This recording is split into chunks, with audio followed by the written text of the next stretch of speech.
Hello mga ka-vlogs! Welcome back to our channel. Nandito tayo ngayon sa Switzerland. Napakaganda, napakalamig.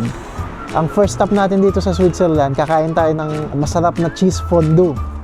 So samahan nyo kami guys, hahanap tayo ng masarap na cheese fondue dito sa Switzerland. Dito tayo ng Geneva. Hello, take your seats.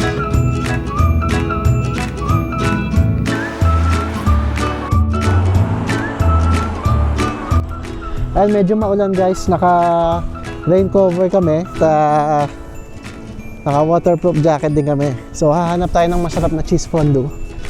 Itong nakita natin is top 1 to, sikat na sikat to dito sa Switzerland. So nag-reserve tayo ng 9:15, 9 PM na ngayon guys, papunta tayo. Alright, see ya! Tingnan nyo naman yung mga bus nila guys, naka-wire. Mga bus nila naka-wire. Ayan. Parang e-bus.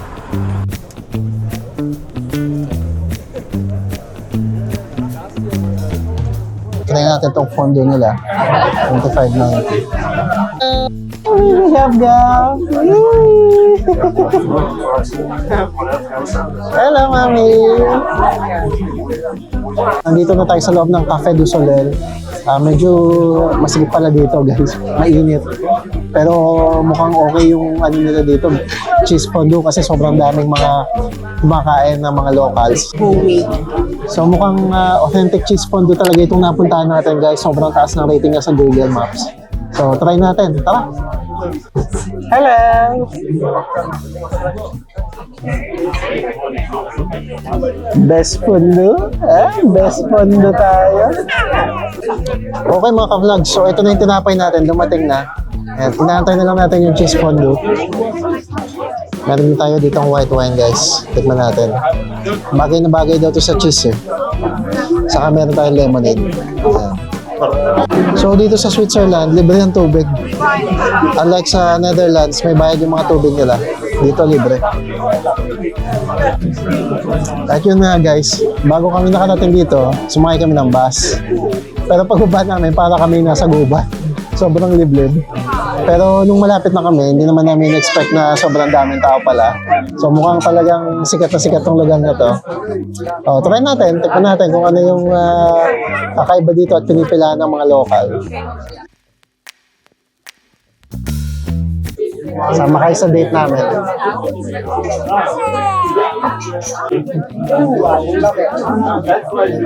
Mami, Yung kanin. Puro tinapay order mo ah. Maubos mo ba yan? Alright vlogs, ito na yung cheese fondue natin. Grabe, maapoy siya. So isasawsaw natin itong tinapay dito sa cheese fondue. Tikman natin kung ang lasa. So nandito na yung cheese fondue natin guys. Ita-try natin. Meron siya tinapay, saka yung cheese na mainit. Dinidip lang daw siya guys. Try natin. Medyo ma-moist yung tinapay niya. Malamig, pero medyo matigas. I think ganito talaga yung mga tinapay nila dito sa Europe. Especially dito sa may bandang malapit na sa France. Matigas yung mga tinapay. So, try natin. I-dip natin siya.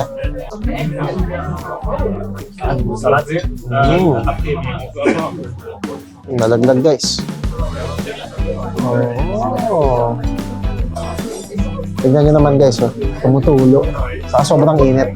Palamigin daw muna ng konti bago natin i-try. Kasi baka mapasa tayo.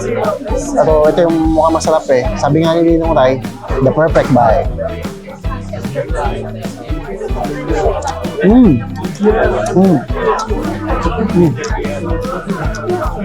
Ang sarap guys. Pero parang may nalalasahan akong pagkakonting alak dun sa cheese. Hindi ko alam, siguro dahil na-ferment na ng matagal yung cheese.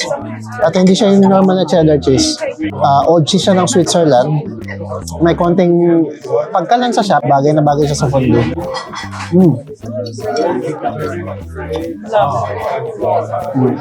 So try natin siya with wine. So meron tayong ditong wine. White wine yung in-order natin kasi mas bagay dito sa mga cheese. Sarap. Sarap guys. Bagay na bagay siya sa cheese. Perfect.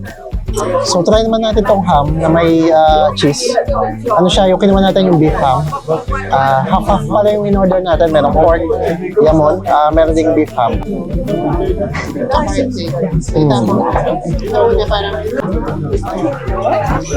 Ingat.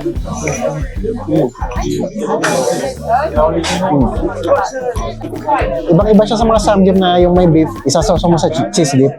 Ito iba-iba yung lasa niya, parang authentic cheese talaga yung ginamit nila. Saka lasang-lasang mo yung pagka-ferment ng cheese. Old cheese na yung ginamit nila, I think, no? May konting lansa, saka may konting alak. Yung tayo ditong pork, guys. Yamon. Hindi ko sure kung tama ba itong ginagawa ko. Dapat ba dinidip siya sa cheese? Pero try na rin natin.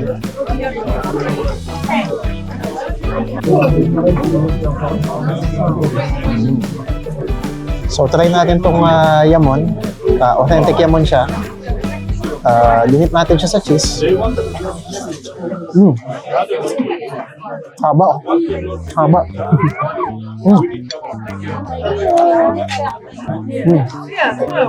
Ang sarap ng yamon, guys.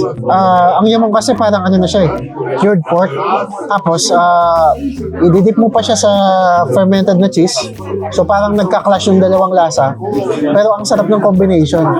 So parang mas okay siya kaysa sa bread kasi naglalaban talaga yung lasa nila, guys. Pero konti lang yung yamon natin. I think mas preferred ko yung yamon kaysa sa cured beef. Mas malasa yung yamon. Hindi ko sure kung bakit. So meron sila ditong parang maliliit na bilog. Apparently, sibuyas pala to, guys. Ito rin natin.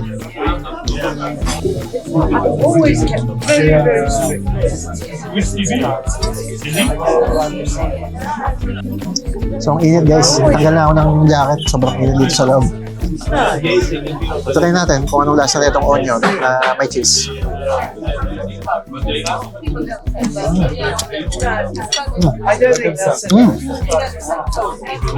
Ang asim ng onion, guys. Parang binabad siya sa suka. Pero ang sarap niya sa cheese, in fairness. Parang ito yung pinaka-the best dito na isasawsaw. Mas prefer ko nga ito kaysa sa tinapay. Try natin. Ito na, guys, patapos na tayo sa ating cheese fondue food trip. Siguro ang masasabi ko lang, ibang klase talaga yung dip nila dito na cheese dip. Ano siya, acquired taste siya. Siguro as a Pinoy, mas prefer ko pa rin yung mga quick melt natin sa Pinas. Yung maalat lang. Ito, sobrang tapang ng pagka-cheese niya. At para siyang acquired taste. So kung mahilig na kayo sa mga authentic cheese, ayun, I think magugustuhan nyo to. Pero for me na hindi naman laging kumakain ng cheese ng Europe, ng Switzerland, pwede na siya, pwede na. Pero hindi siguro yung tipong hanap-hanapin ko siya araw-araw. So yun lang, guys. So yun na, guys, paubos na yung cheese natin. Daan pa natin tinapay, wala pa rin yung kanin natin. Ano masasabi mo, Mami? Masarap ba? Parang hindi ka masaya.